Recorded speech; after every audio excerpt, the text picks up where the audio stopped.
release is a way for us to be able to clear up some ways that's in our mind because the suicide rate for men is extremely high at the moment, and it's because of we don't have the wayward to be able to release those emotions and those feelings without being judged.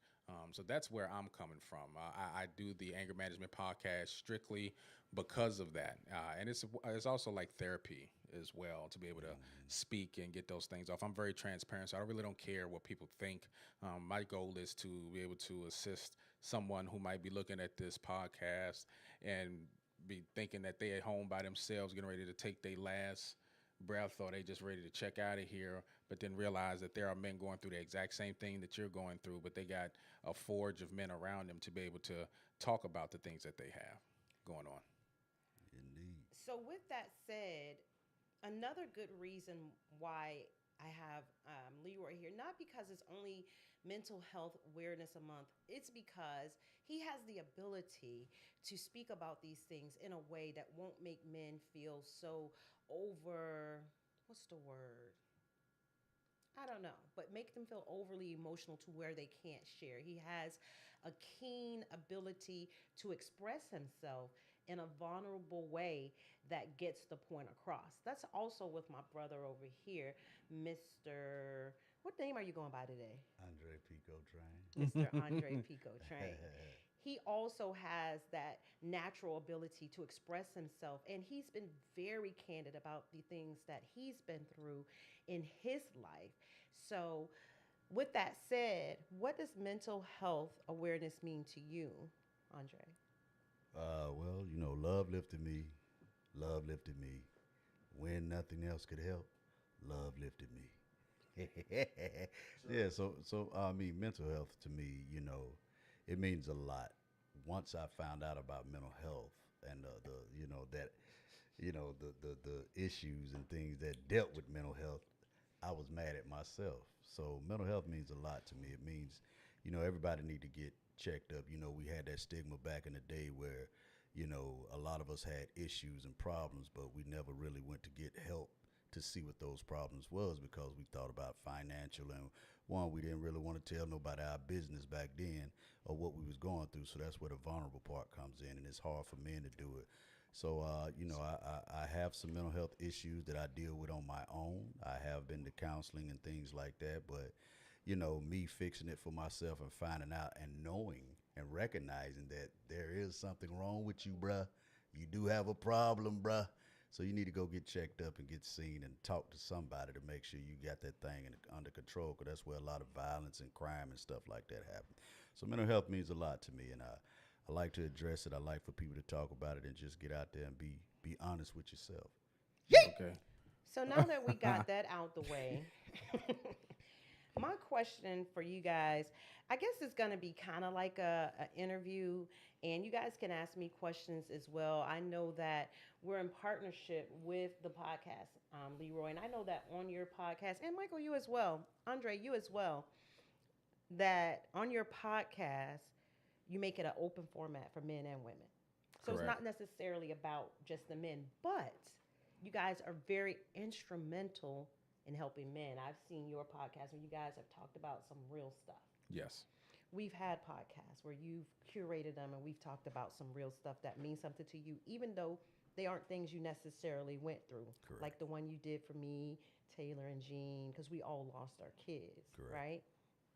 So, as dads, oh gosh, I'm not gonna cry. I'm not. No, I'm don't. so I very mean, proud of y'all. it's okay. I mean, this is a safe space. Yeah, Go it's ahead and okay to yeah, be go okay. ahead and go ahead and. I'm so very proud of y'all. Uh Not huh. only, I mean, the good thing about y'all is that you say, I ain't perfect. I've made mistakes, Right. you know? So, what can you tell my dads about some mistakes that you made Hmm. to help them avoid them? Okay. I'll go ahead and I'll start it. Everything comes with first and foremost taking accountability. Right. You have to know the mistakes that you're making, and sometimes it takes a real bump or a devastating time for you to kind of get the realization of what those mistakes may be.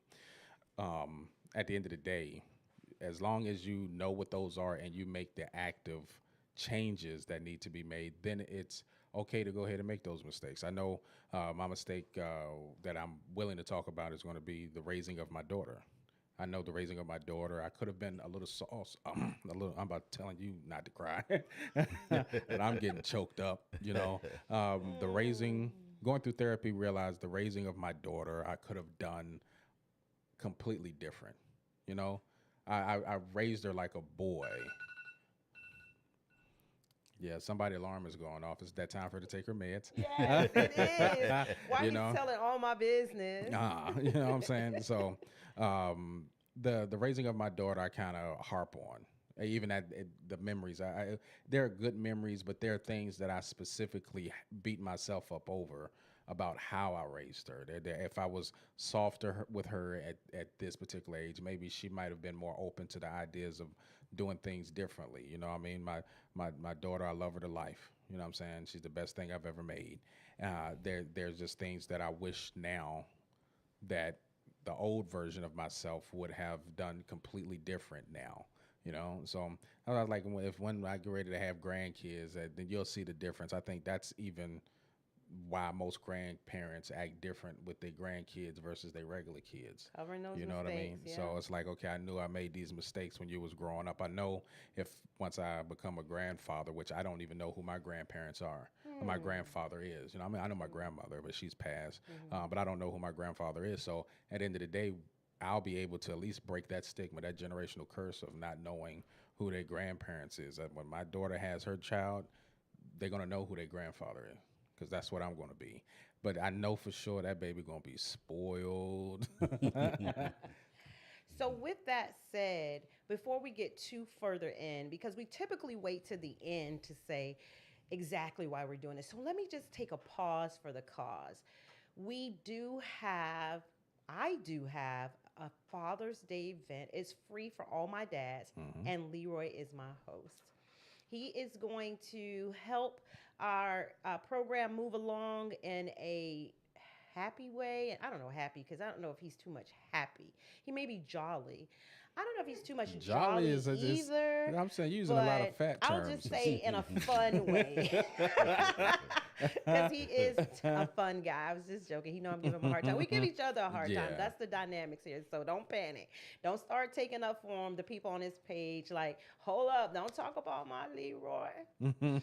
But he is hosting this event we're having at the Maceo Elk Lodge, ooh, downtown, 712 West Duval Street. You'll find all of the information on my website, itsokaytolive.com. If you are a dad, go to Eventbrite and register for your free ticket. Just search for It's Okay Dad.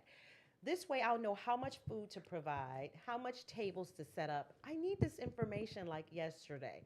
So, right now, we have about 50 spots left. So go ahead and get signed up. If you know a dad figure, it could be an uncle that served as a dad. We had an uncle earlier today with us who is just really leading his nephew. And that's what we need in this community. But we also need dads to have a break so they can keep on doing these types of things. So, Michael, do you remember the question? Yes. All right, it's your turn because I don't. Yes. Yes. So the question was the mistakes that, Oh, with parenting. yeah, the mistakes. So as children, you're not raised to be a father. We learn from learned behaviors of the male figures that are around us, and if we don't have them, a lot of us learn from our mothers. I had a strong foundation. Even though my father died when I was 3, but I have a stepdad, and I had an uncle that was crazy and abusive, but he taught me how to be a man. He's a Marine, and so he had that mentality of teaching me how to be a man. All of us, and it was a lot of us growing up. So we had a lot of male figures around us that gave us, family. We was more family oriented than anything. So I did grow up with family, even though we was in the streets fighting, doing crazy stuff. But growing up being a father at a young age, we were still young. We were still teenagers or, 20 years old, not really men yet because we don't become that till we're like 25 before we really develop. And so, you know, raising kids at a young age, you know, you're still in that young stage, and I'm in the military doing my thing, you know, still growing up at the same time, trying to be a father at the same time. So the mistakes I made, you know, I was a young man trying to raise young men, you know, so I had to learn, I had to mature. And as I got older in life, you know, then I had, you know, kids other than my other kids. My older kids are now, you know, they're up there doing well, but I was more stern, more harder with them, you know what I'm saying? Because that's how I was raised. Discipline was everything. You know what I'm saying? You step out of line, you know, we're going to put you back in. You know, if me and my brothers got into a fight, we had to put gloves on. Our uncles and stuff watched us box each other and stuff like that. We get in trouble, you know, we got beatings, you know what I'm saying? But, you know, we say beatings, we need to, you know, certain But, beatings. I would say to piggyback off of that, raising boys. I think I like we had a discussion earlier today. I Yeah. raised my daughter as a boy, Mm-hmm. and I think that is the reason why she's probably as hard as she is. Yeah. Because Yeah. she was, listen, she was only child. I don't have any more kids. Yeah. So it's like, okay, I'm thinking so far ahead in the future. I'm not living in the present. I'm living, okay, well, I'm going to be dead. Yeah. I need for you to be able to take care of yourself. Yeah. And I'm talking about by any means necessary. Yep. You know what I mean? So protect yourself by any cost. Now, today, this time, I don't have a problem. That girl has so much heart that I get scared at times because it's like you'll run into the fire without thinking about the cost. You know what I mean? There was like, for an example, there was a time that we had a party here and it got crazy. Not here at the house, but one of the neighbors down the street. Now the people that are leaving out, they're going out. One of the girls had screamed at her aunt, and she was gone by the time I turned around. She's about to put a pause on this girl, and I was like, no, they got the whole neighborhood. She was like, no, but if I get that one, the rest of them will see. And I was like, you know what? Yeah, that's it. She get it honest because that's why I'm like, let me get to the one and make the other ones watch. You know what I mean? Yeah. So All right, so you guys told me how you parented, Yeah. but what would you tell a dad, you know, that is parenting in 2026? I mean, listen to the older heads. You know what I'm saying? We mature later on in life. You know, then you start having other kids. I told my other two kids, you guys were guinea pigs to me becoming a father. Because, you know what I'm saying? I was a daddy. You know, we all daddies, baby daddies and whatever.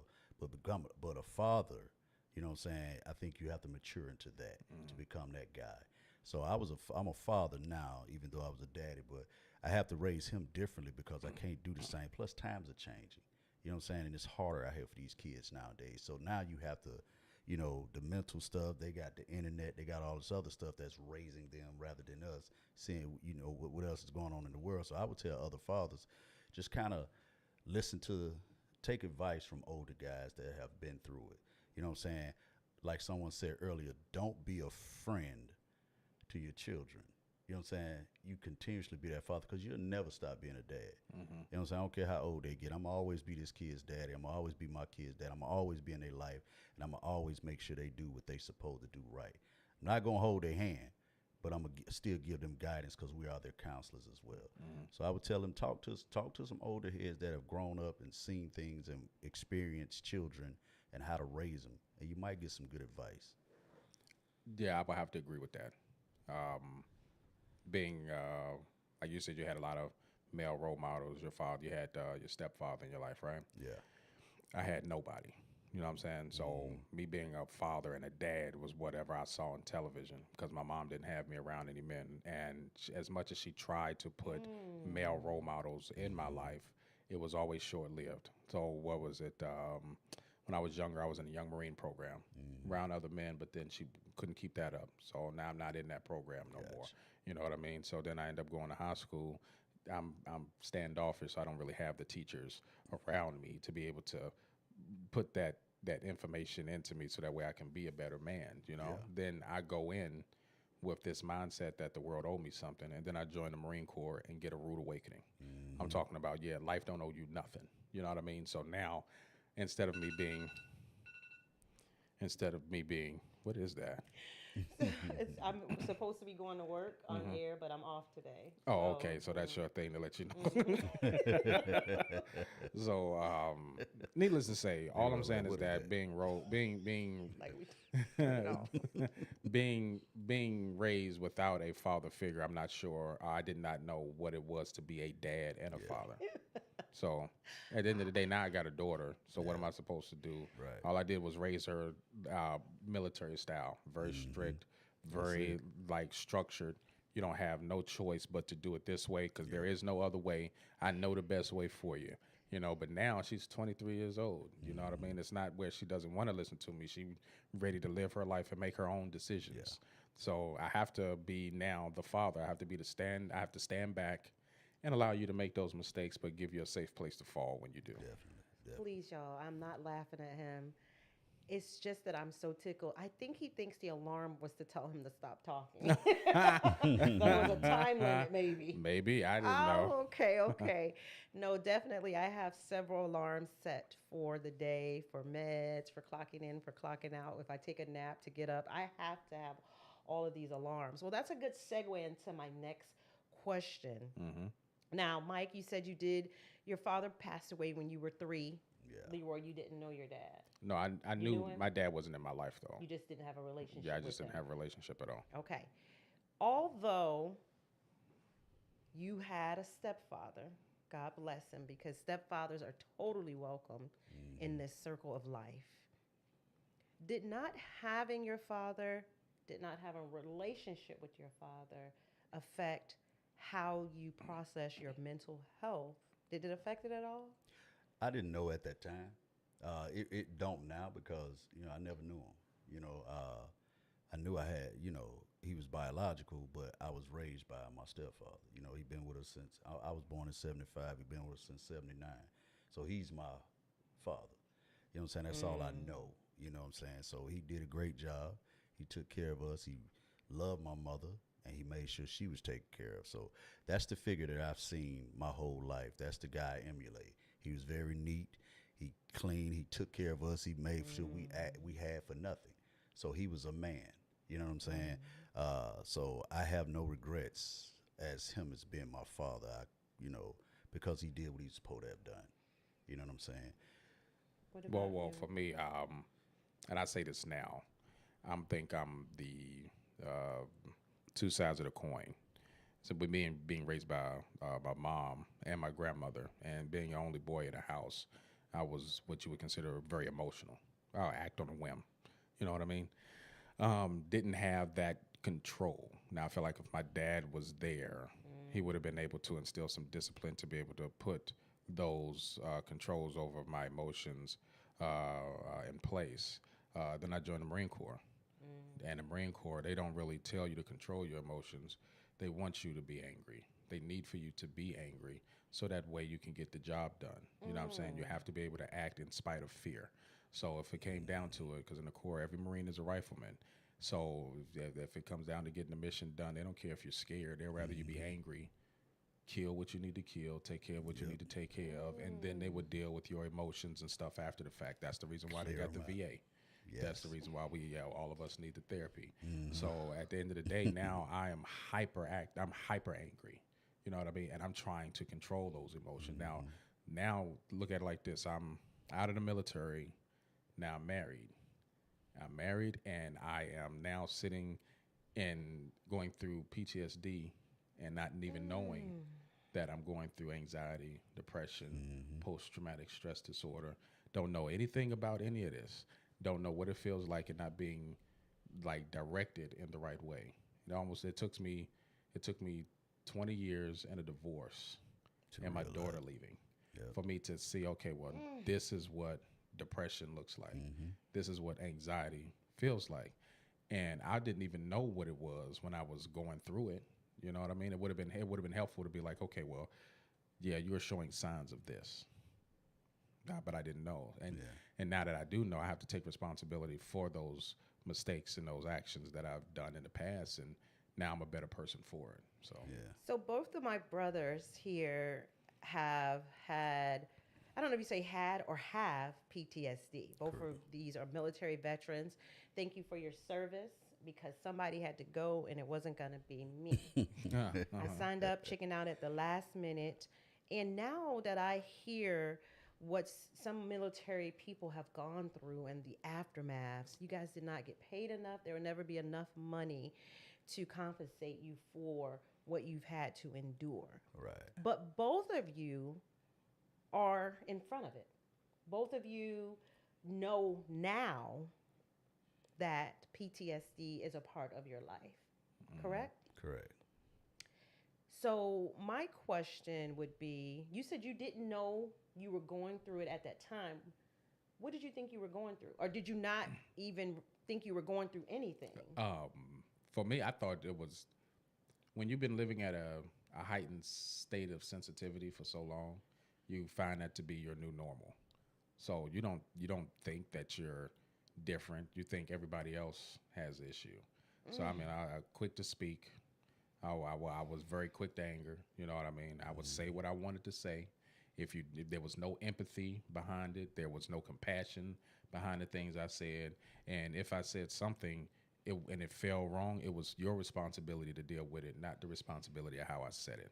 Yeah. So Ooh, this is so deep. My dad is a veteran from the Vietnam War, and he was not emotional at all. No. He was just there, you know. He loved us through actions and gifts. But when I say he was just there, that's when he was there, because he was a truck driver and the road was his home and he loved being on the road. And now just hearing that, it makes me wonder if my dad, who went to the Vietnam War in 60s or 70s, was suffering from PTSD. Yeah, Vietnam was crazy. yeah, Yes. You know what I'm saying? But it's a broken mindset. You know, when you go to through basic training, and I was what they call in the Marines recon. You know what I'm saying? I did reconnaissance, and so I was a cavalry scout, and so when you go to basic training, they take all this civilian stuff and they in the and they trash. trash it. Yep. They go here, they break this because they have to mentally discipline you. You know what I'm saying? You can't control the body without the mind. So they discipline your mindset. So they change your mindset because you finna go to combat. You finna do some stuff that you've never ever done in your life, and you finna see some experience. things Yep. that you never thought you would see. So imagine our emotions as we go to combat, right? And you're a leader in this war. And so one of your soldiers get killed, somebody you trained up, somebody you've been with, just like your child. He's a child himself. This kid is 17, 18, 19 years old. And this kid dies in front of you. Now the friends of that kid, that soldier that they lived with, trained with, was in the barracks with, they get shocked and they freeze up. You know what I'm saying? And you have to be that guy that cuss them jokers out in their face, tell them to get back on duty. You know what I'm saying? Get out the way. We got to get this body up, get it out here, and get back to fighting. We go back to the fob, and you got to tell them the same thing, because we got to go back out tomorrow and do the same thing in that same location where that kid just passed away. Ain't no time off. But you have to do that almost every freaking day. And you go to where are your emotions? You have to have none, because emotions will get you killed in combat. You know what I'm saying? You watched with what's the boy name in the one movie? He said, he don't look at pictures of his kid, because if he think about home, it's gonna get him killed. Oh, you talking about that was the Lorenzo Tate. Yeah, I Lorenzo. think, yeah. So you got to wipe all that out. So now we have all this in us for 18 months to however long we're over there, and we come back home, and we have to get back to the person that we was, but that dude is gone. Yeah, that person dead. That dude is gone. So then now being a father at the same time, coming back to your kids with this aggression, this op tempo, this all this junk inside of you, this anger or whatever it is, and you want to go back over there because now everything slows That's down. comfortable. It's You know what I'm saying? Yeah. So it's crazy, man. It's mental mindset is a thing, and these kids been rocking with me since. They seen my ups, they seen my downs, and with your it took me 20 years to realize at the same that I had that, because it's combat stress to me. But then once I realized and I opened up to receive help because I didn't see it, I'm okay now. And I think that's where I'm at. Yeah. It's like, Leroy, during that season where your significant other been telling you might have been going through something, they don't know what it is. Yep. Though. and you don't know what it is either. All they know is that you're always angry. Yep. Now, I'm not the abusive type. Never put my hands on her or anything like that. But I know the harshness of my words on how I say things is because things got to get done. And this is another example. Just going through boot camp, when he tell you you got to break stuff down, one of the exercises that you have to do when you go through boot camp that kind of shocked me was the tree line exercise. It's like 2:30 in the morning, and they're going to simulate war for you. Now, this is the first time any kid has going to experience anything like this. So they try to bring the war to you so you can realize what it is. Yep. Now, the tree line exercise is that the first 3 to 4 lines of your squadron, of your group, they're the meat grinder. It's their job to set off the bombs in the ground. Now, how do you feel about thinking about your job is to blow stuff up? Engineers. You know what I'm saying? Yeah. So just imagine you're Stuff walking. and people. Yeah, well, listen, at the end of the day, here's one thing that I learned. It's when you tell a society that a group of soldiers got blown up, it's the status quo. It's supposed to happen. Yeah. You can't sit up there and tell them that they're blowing up babies, because then all of the civilians would get their emotions behind and want to end the war. I think that's kind of what happened with Vietnam. Yeah. You know what I mean? But at the end of the day, I'm fourth, fifth on the line. This is the first experience I had with it. And they're setting off bombs around you while you're hearing the gunshots. And your job is to try to get through the tree line. But even when you get through the tree line, you become visible. So now you become part of the meat grinder. You got machine guns pointed directly at you. Okay. Wow. So I'm I sorry. get it. I You get got to it. pop I smoke. get it. So You got to low crawl. Exactly. Tanzanites, what we are dealing with is so heavy. So many of our men of all races have joined the military. I always like not to pick a subject before I start because I'm almost certain that the conversation will lead us in a way that is going to be so helpful, even if only one listener listens. And I don't know if you guys know this, but I mean, you're a podcaster, but if you push the show through your podcast format, it goes everywhere. Yes. It goes all over the world. And what I'm finding out is that men of all races, of all areas that they grew up in, are typically having the same issues. Now, one of the issues that really softened my heart was knowing these dads who had lost children, didn't have a safe space, didn't have a time. They still had to pay bills. They still had to discipline kids. They still had to be a husband. They still had to be an employee with all of the things in their heart, in their heads, in their minds. And if they decided to have a family, if it wasn't their first family, they had to deal with the mistakes of their past or having children out of wedlock or just, it's nonstop. It is totally nonstop. And that's why I wanted a space for at least 4 hours you could stop. So what advice could you give to my dads when they feel like they about to crash out? I mean, what should they do? Should they drink? Should they go to the club? Should they go to therapy? Should they take meds? Like, what is, in your opinion, a dad should do? Or you could tell us what you did, because you said you did realize it. Yeah. And there was a breaking point. Yeah. Well, that's the first thing. You got to realize you have a problem. Yeah. You have to understand the problem. And then you have to figure out ways to fix it.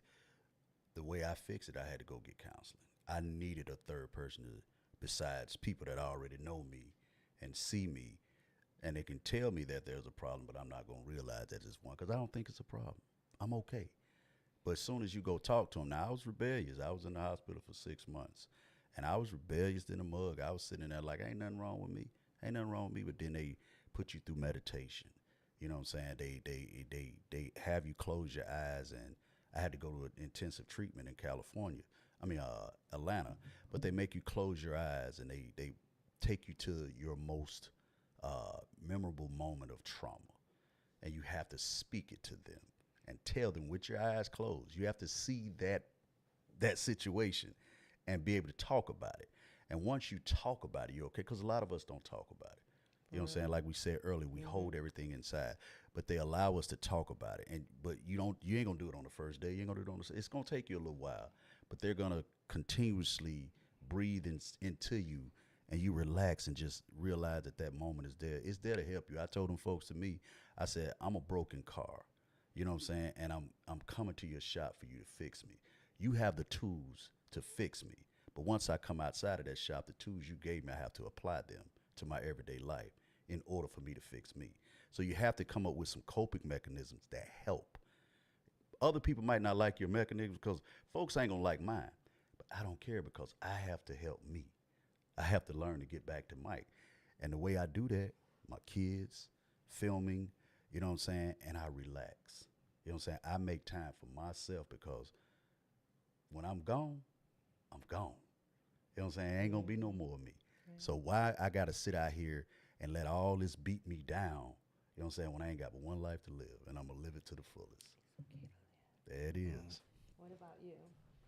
What is it, or have you done anything? I don't, I want you to tell my listeners as a dad, when you got to that crash out, or if you've gotten to that point, because you said you didn't know, that means that you now know. Yes. So what have you done or are doing? Well, I've been so therapy. I got a show coming up in reference to exactly what we're talking about. So it's a good segue. June 18th, I have my comedy special that's going to be at the Comedy Zone called Therapy. There was a situation that I'm not going to go too in depth on, but something was going on, and myself, my ex, and my daughter was at the beach. And something transpired at the beach. And I had to ask her, I looked and I was like, so what exactly is going on? And she looked me dead in the face and she said, Leroy, you need to get some help. She just said that. I didn't understand. I didn't understand why or anything like that. And in the midst of, and this happened 2024, right? I'll say probably about 2 weeks before my birthday. And she said, you need to get some help. And then she proceeded to leave me where I was standing. She left me with, you know what I'm saying? I don't want to go in depth as to that. But then I realized I was there. At that point, I was alone. So there was no coming back from whatever decision that she decided to make or whatever decision she did make before that particular conversation. So in my mind, I was like, okay, well, you wouldn't be telling me this if you didn't care. So the next thing I did is I went to my job, because at this time I didn't have VA disability at all. I didn't have the VA helping me out at all. I went to, and yes, my engineer at the time who was doing another podcast, he kept telling me to go to the VA since 2017 when we started the other podcast. I didn't listen to him because just like you, there was nothing wrong. I'm fine. I'm, like you would say, jolly. I make people laugh. I'm doing comedy. All the while I'm hurting on the inside and I don't understand the reasons why. So I went to my job. I work for the city, and they have what is it, EAP or EPA or whatever they call it. EAP. And they got me my first counselor, and his name is Lawrence. And during those 6 sessions, opened my eyes to the idea, yeah, Leroy, you might be, because the way you think, my brain is like wired like a little different. I'm somewhat off, but I had to come to the realization, okay, well, how do I deal with this, And then after that, I went through BetterHelp, and then from BetterHelp, the VA kicked in. Okay. You know what I mean? So honestly, tell the truth, if it wasn't for the conversation at the beach with maybe, because at that time, I knew the relationship was over. So just like you said, I can't do it for you anymore. I got to do it for me now. If this helps out to where you want to keep everything together, then so be it. But from that point forward, I would say August 16th, 2024, when I started going through my self journey of building myself up to be different, it was then. And I commended to that. And of course, I had to realize that I had the problem to begin with to be able to go get it fixed. So I know my listeners are gonna be like, "Well, you're sitting with two men that are already going to therapy. Like they've already recognized the crash out. I like to use that word because it makes me seem hip. They've already recognized that there was something wrong, and they're already in therapy, right? But what do we hear the average man say? And I love my brother, so I'm gonna say the average black man say about therapy. Well, they would say that they don't need it. Mm-hmm. Yeah. They would say, I don't need to talk to somebody and tell them about my business. And I think that comes from the parenting Big of us mama. growing up saying what goes on in the house stays in the Stays house. in the house. That's So right. that's the problem. So at the end of the day, it's like, okay, well, it takes a real strong man to go get counseling. And it even says it in the Bible. It says, what good king doesn't have a multitude of godly counsel around them? So at the end of the day, when I read that, it was like, okay, well, let me go ahead and see if I can get somebody who is non-biased. So I agree. Yep. Having people in your family, that scared me too. What is that? I don't know what's happening here. Go ahead, keep talking. No, That's the devil. having people in my family that's part of my echo chamber is only going to tell me the things that I want to hear. Yep. And I'm gonna say this name, and if you ever get a chance to listen or watch this, I give credit where credit is due. Bishop Davis from Impact Church. Ooh, I know Okay. him. I know of him. I've been to his church. There was a time where I needed to get some information about my finances. And I was like, I don't really want to go to no pastor because all they're going to do give me is a whole bunch of Bible, all of this because the Bible is this and this is how God can help you out. He didn't do that. In his email, he stated the Bible is a good book. It's good to give you all of the emotional stuff that you need, character building and all of that. But sometimes it takes a scalpel to get down to certain things and certain things that the Bible's not going to be able to tell you. It'll tell you stories about it, but how to do it is the next thing. And then he gave me Robert Kiyosaki's Rich Dad, Poor Dad, and Dave Ramsey's The Total Money Yep, Makeover. I sent that to him. You know what I mean? Yeah. I'm going to tell you right now. Listen to that too? You said? Yeah, Rich Dad Poor Dad. I sent it to my son. Him and Wall Street Trapper. Okay. Wall Street Trapper is a good one, Oh, yeah. All right, especially y'all for those. hear it. Y'all Yes, hear sir. him. Dads. But see, for men, we only are as good as we can provide. The only unconditional love that we're going to get is going to be from our parents who want us to be better than them. And we was having that discussion about love and how love is it takes a real strong person to love, because if you love in anything, it's going to eventually leave at some point. So you loving something is going to hurt you in the long run, and that's Ooh. it is. So Well, it's that's inevitable? It's Oh, you yeah, mean no, like it's even though they're everyday actions, they no, can hurt no, your feelings? it's inevitable. For an example, let's say I love my daughter. I love my daughter, I understand that. and I she's understand that. she's gonna, you know what I'm saying, and everybody wants to, as parents, we want to outlive our children. Yeah. You know what I mean. But anything that you decide that you're going to love, whatever that is that you Ooh, love, that's it's deep. going to go away. So you have to come to the realization that I know that I love you, but I'm not going to be able to keep you. So So what does that do? Keep you? We'll talk about that on another episode. What I want to know is, how do you choose the best therapist? Like EAP gave you your therapist, but as a man, how another man that's getting ready to, seek therapy? Do they choose a woman? Do they choose a black woman? Do they choose a man? What would you say is a way that they should choose their therapist? But again, you know what I'm saying, depending on how many therapists there are, VA don't have that many. They You know, don't. we normally have what you call, not the therapist, but the group counseling yeah, sessions. but the before the therapist, they normally have the They have the counseling, the PAs therapist, and the or what they psycho, call them. the Yeah, like, psychiatrist. yeah. So they would give us those, and a lot of times I want a female. I don't want to. To me, I don't want to sit there and tell and be vulnerable. And this is what we're doing. You know what I'm saying?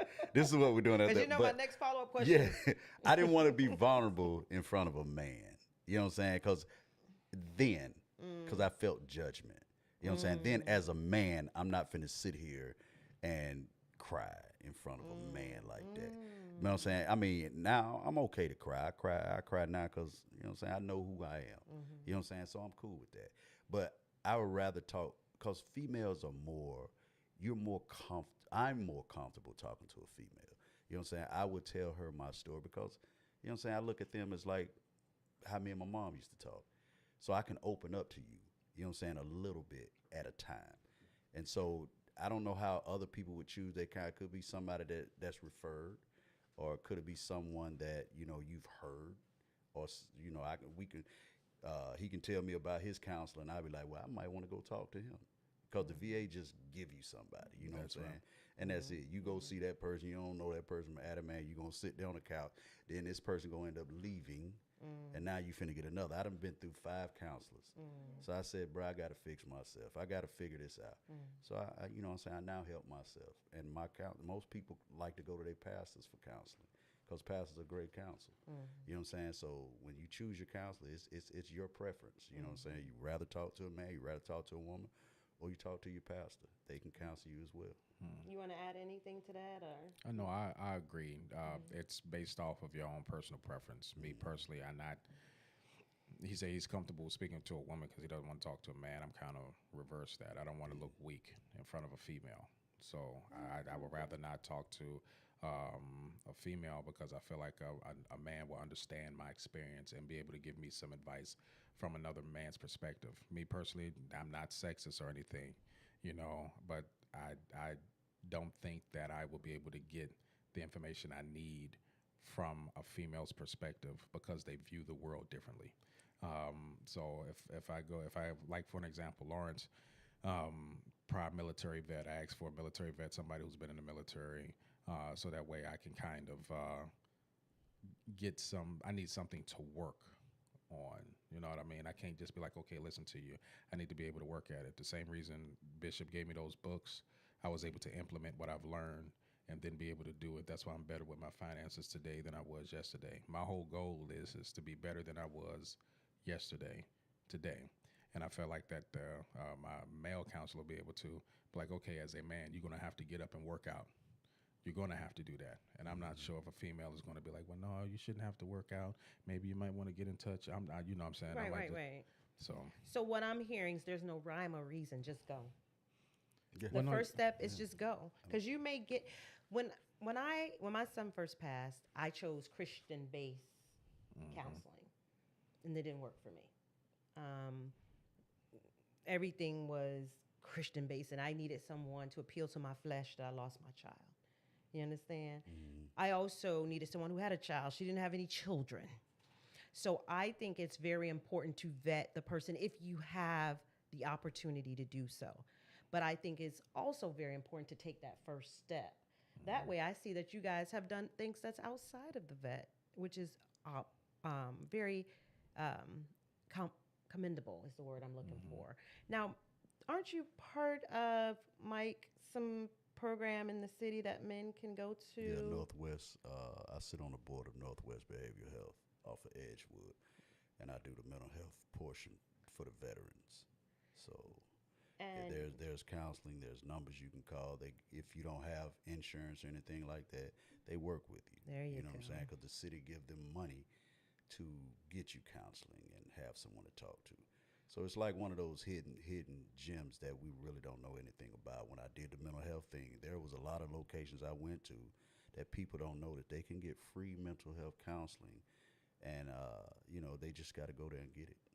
But they don't know anything about it because we always been taught, oh, they doctors, you got to pay money for that. You got to right, have insurance exactly. for that. You ain't got to have no insurance. Just go in there. And so you were telling me about something online. oh If yes. they didn't want to be in person. Yes, I was.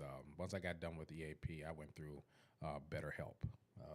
BetterHelp is a online-based, telephone-based way to speak to a counselor that will be able to assist. Now, they do require that you have some insurance. They was taking mine, but if I needed to talk to somebody and it needed to be immediate, I could be like, listen, I need 15 minutes. I can call, get my counselor or a counselor that's part of their group. I had a group of like 3. Yeah. And if they was available at that time, but then I had my scheduled visits with the same individual. You know what I mean? So at the end of the day, I went through BetterHelp, and then after BetterHelp, I went to the VA. And the VA, I'm good now with discussing what I've gone through and I feel like my direction is now to assist others. So I do a lot of group setting things now. So if I'm sitting in a group and then I can help bounce some ideas off of how you can do this way. Okay, you're dealing with anger. Okay, how do you deal with it? Because anger is an emotion that's okay to have. God gave us anger. Now, what's the reasoning behind the anger? You find out that everything leads to 5 or 6 emotions, even though it's dispersed over a whole multitude of feelings. So, at the end of the day, that's the route that I took to get to a better place. So, no route Tanzanites is perfect. And along the way, we are going to get in some bumps in the road to, for a lack of better terms, life is bumpy. But I'm sitting with two dads, not just one today, who have recognized that, hey, I need help. Whether it was through their own um, realizing from somebody telling them. I mean, even sometimes when people tell us stuff, we go to prove that person wrong only to find out they were right all along. If we could do it all over again, we all would do things differently. But what we're trying to do is just give you some nuggets to live by, some nuggets that will feed you to a place of, okay, if Leroy could do it, if Mike can do it, if Tan can do it, I can do it. And that is my greater hope. You can listen to this show where It's Okay to Live. It's found on all podcasts. Hashtag It's Okay to LIVE. We also are partnering today with, tell them where to listen for you, Leroy. Okay, you can listen to the Anger Management Podcast on any social media platform. As of right now, the audio versions are going to be uploaded within the next 3 weeks back on iTunes, Google Play, Spotify, all of those areas there. If you want to listen to or see the podcast, you can go to AMP or Anger Management Podcast on YouTube or on Facebook to be able to get some information. And also, my email is the last Leroy official at gmail.com. If you have any questions or you need some assistance with finding any kind of information or you just need somebody to talk to, you know what I mean? I'm always interested in making sure that men get the help that they need. So it looks like Leroy said you could contact him. Is that what I heard? Yes, Yeah. that's what I heard. I didn't ask him if that's what I heard because that's what I heard. Also, he already told you that he has a show coming up on June 18th and it's called Therapy, but it is fun. I mean, we both believe in, like, I use music to get through therapy. He uses comedy to get through therapy. So make sure you look him up, find out where that show is, get your tickets because for both of our events, they're going fast. He's going to host mine and I'm going to DJ his. But before we go, I want to talk with Dre to see what he has coming up or what he has going on.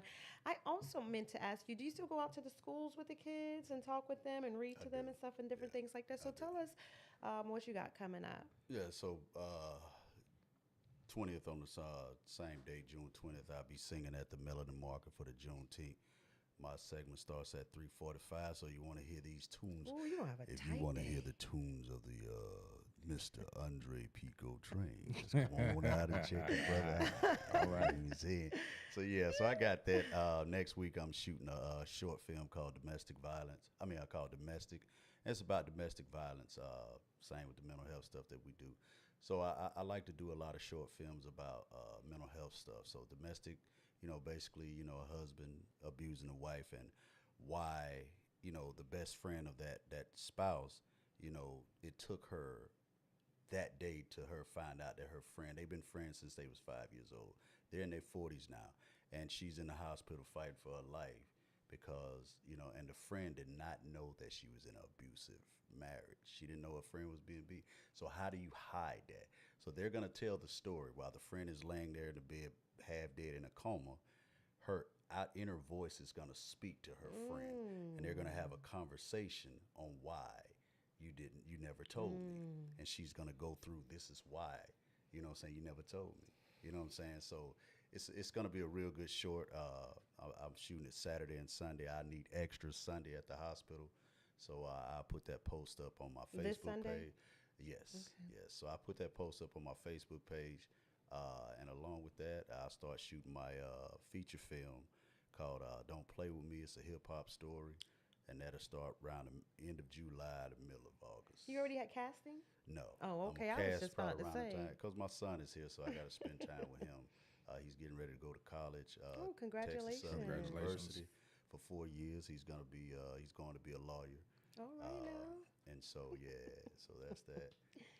But one last story No, before we no go. problem. I always try to tell this story while he's here. This is just understanding your children and listening.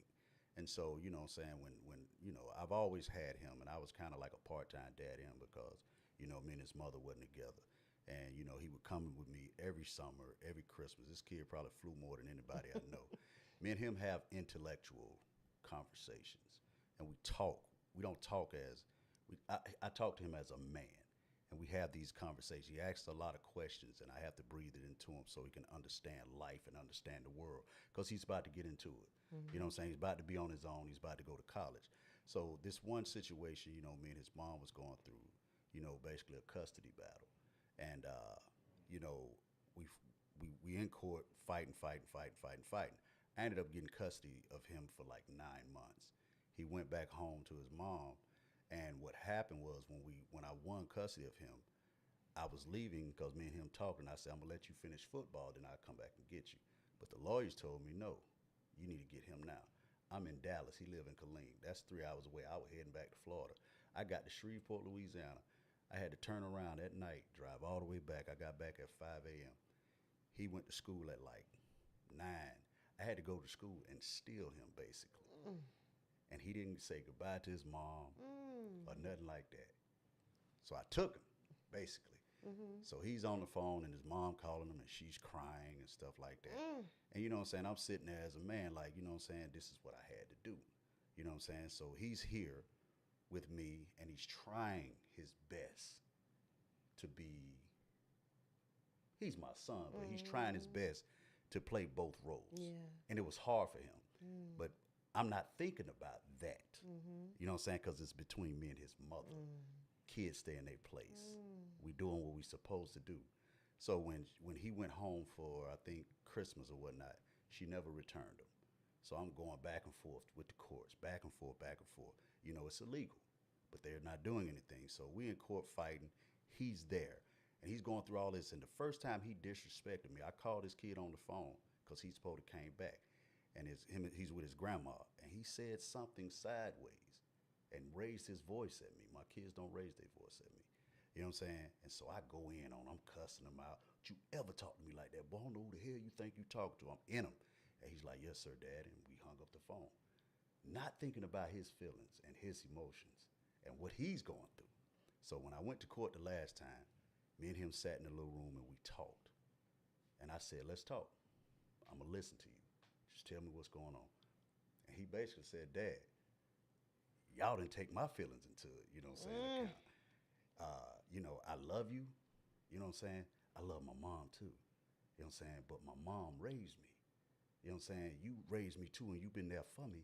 But my mother, that's my mom. Like my mom is my mom. And I wouldn't want my dad to come in and take me from my mother. You know what I'm saying? So when he started saying that, I start really listening to him. You know what I'm saying? Because he's right. He was 9? Nah, he was 15. Oh, 15. Okay. But you know what I'm saying? We would just, that back it would and forth just in between back that and forth. time. It was about, we Yes. made it about us and not him. And so we neglected his feelings for hours. You know what I'm saying? And I was like, you know what? You right, bruh. You know what I'm saying? Because I was, we talk, I love you to death, boy. I'd do anything for you. You know what I'm saying? But I had to show him love. And when he spoke up that moment, now I have to listen. I understand. And I told his mom, I said, I apologize. You know what I'm saying? You go back and be with your mom. I'm cool. We done with this. You know what I'm saying? You graduate in a couple more years, we okay. But our relationship is the same, but it's not like it used to be. You know what I'm saying? Like we don't talk as much on the phone like we did. You know what I'm saying? I've gotten busier and he's getting ready for school, got him a little girlfriend now. But I just want to just that note alone. I just For want sure, everybody to for understand. sure. A lot of these kids, when I talk to these kids, they say the parents don't listen. We think we know everything, and they don't understand what they got going on. They dealing with the cyberbullying, the bullying itself. Just social media, just all this stuff, and we think we know everything because we revert back to how we was raised, and we don't get them, Or how we weren't See, raised. and we don't listen. See, You know listen, what I'm I thank you. Yeah. And I think I'm probably getting the realization of that now. 'Kay, at 19, when my daughter was 19, I did not understand. Like, okay, if I tell you to do something, I didn't realize by the time that she was 19 that okay, yeah, I really don't need to listen to you anymore. Yeah. You know what I mean? And I'm giving you the best knowledge I can to make it better for you. Now, and then recently she was like, well, I let her come back home because when her mom left, she left with her mom. And I explained to her, like, you never really had to leave. She was like, well, Dad, you just was different, And I was like, okay. But when she came back home, she was like, Dad, I see a difference. And I think that difference was I'm listening to hear your feelings. And as much during that time period that I disliked her mom for what she did, I try not to down her mom in front of her. You know what I mean? I don't think when you hurt though, certain regrets that you may do things. You know what I mean? For sure. And but what it all boils down to is that now me and her relationship is better. She calls me because she says, Dad, I just need some advice. And that right there alone. And that's all you want. That's it. Because when she just recently moved out. She recently moved out June 1st. From here. Yeah. And she was like, well, Dad, I don't want to always live. I don't want to always live home. I don't always want to live with you or your mom or my mom. And I was like, okay, I raised you to be independent. So if this is what you want to do, I'm going to give you something that I didn't have, and that's a safety net. I was like, go out there and make your mistakes. Do what you need to do. Don't get hurt. And push come to shove. If you're falling, make me the last resort. Don't call me because I can't think of nothing else. No, if you've done everything that you could possibly do and you know that there's no way you can get out of it, then give me a call because I'll be able to assist you in that matter. But I need for you to realize that once I'm dead, you can't call me like that. So try your best to figure it out the best way you know how. Best way you know how. Okay? And then if you can't, your dad will be here. So I thank you. That's all I can say is thank you because that opened up my eyes and some realization that I might have been a tough father growing up, but everything is coming back around full circle. Yes, what a blessing. Yeah. That you do have that opportunity. And, I was going to say, if there's anything that you guys wanted to say, that we haven't covered, this is your time.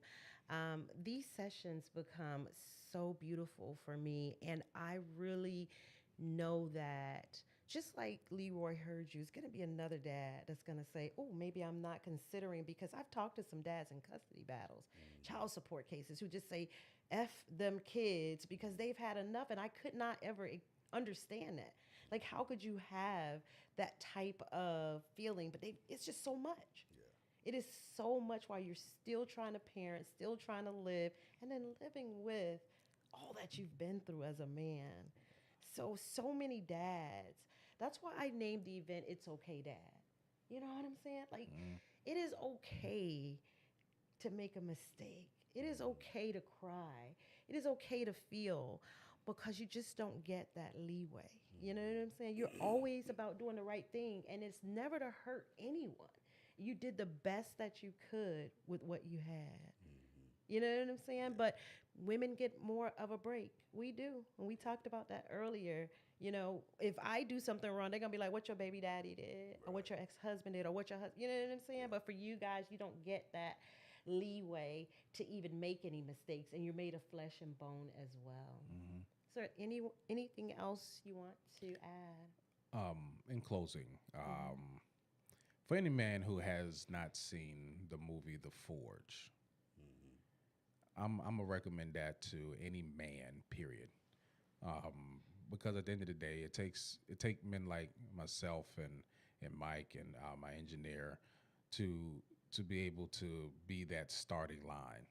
If you haven't seen the movie The Forge, the synopsis is it's a young man coming of age story, and he needs guidance, and he finds guidance in in his boss, who just so happened to have a small group, and in this small group are other men. There are no women around. So that's why I say I commend you for this, for putting this together for men, because back in the day, um, the men would take the boys away from the women to be able to raise these young men to be strong men, because they know of the emotional stake that the women will put in there. They had to remove the woman to make these guys men now. And it's the same ideal. This kid is raised by a single mom, and he has a different mentality while he's with her. He ends up getting a job, and this guy pretty much mentors him, puts him into a small group with other men, and then you see the change that happens with him just being around other men. For me, when I do the anger management podcast, my brother Big Chip, Ed, Pastor Ernest, Funny Bone, those are like the men that are part of my foundation. Then I also have my brother Daryl, also, who are part of my foundation of men that I can literally go to, and if I needed to cry, it's okay for me to do so. My brother Chip has been there from the time the situation occurred, giving me nothing but godly counsel. You know what I mean? So at the end of the day, you men have to realize that, yeah, you can talk to your lady about it, but you need to have a group of men that you can talk to that is not going to, you know what I'm saying? They'll pull your coattail when you do something wrong and be there to assist you as a man when you're doing things right. And if you just need that guidance, they there. I know my brother Ed can call me. He rarely calls me if if he has a problem, but I know for sure he'll be like, "Hey, Leroy, man, I need some help. Can you help me out in this?" At the drop of a dime, bam. My brother Chip, bam, he called me up. You know what I'm saying? So any of those brothers I got that's in my corner, if I'm down and out, I know I can give them a call and talk to them and not be judged for it. So this is just a judgment-free zone, and I thank you for putting something like this together for us to be able to possibly find that small group of men in this larger group to be able to meet somebody like, yeah, listen, bro, I'm, you know what I'm saying, we hang out or whatever, might meet up at a chicken wing spot. Men, Yes, we for real sure, simple, for you know what I'm saying? sure. Let's go to Buffalo Wild Wings. You know what I'm saying? The next thing you know, we there discussing what we going Yeah. through over some wings and some blue cheese. And You know? sometimes they need men Yeah, outside of cigar. their circle Yep, so that they can be vulnerable with. yep. You know, that new circle of friends that understand them for their situation and not for who they are. Because sometimes you prejudge people knowing them. You know what I'm saying? If people think you joke too much and they come and then you're like, oh, I'm not joking this time. You know, they think you're acting. So you sometimes need those strangers that can guide you and lead you. So I'm hoping for that as well. So yeah, I think that's awesome. Yeah. All right.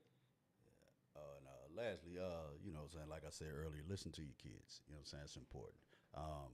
And then, you know, when you said about the child support thing, fathers, if you got it, you know what I'm saying, it's hard for these single mothers out there, especially if she doing what she's supposed to do and y'all have no pay your child support. Support your kid. If you're not there in the household, they got bills to pay as well.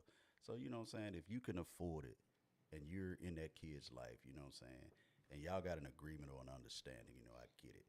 But pay your child support. That kid needs that. And lastly, the movie drop that he did, I would tell y'all this. We have, you know, y'all know Tamara Hill, right? So Tamara Hill wrote this movie called The Secret Between Us, and it's getting great reviews right now. I went to see it when she did the pre-screening, and when I tell you, it's kind of based on what you just said about prejudging and things like that.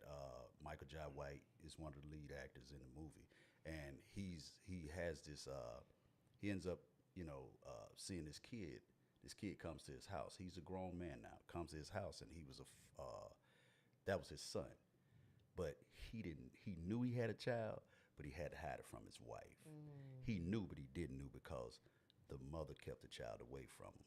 But not without telling the story. It's based on how, you know what I'm saying, we look at things differently and we prejudge before judging. Like, he cheated on her, but why? And they telling the story of why.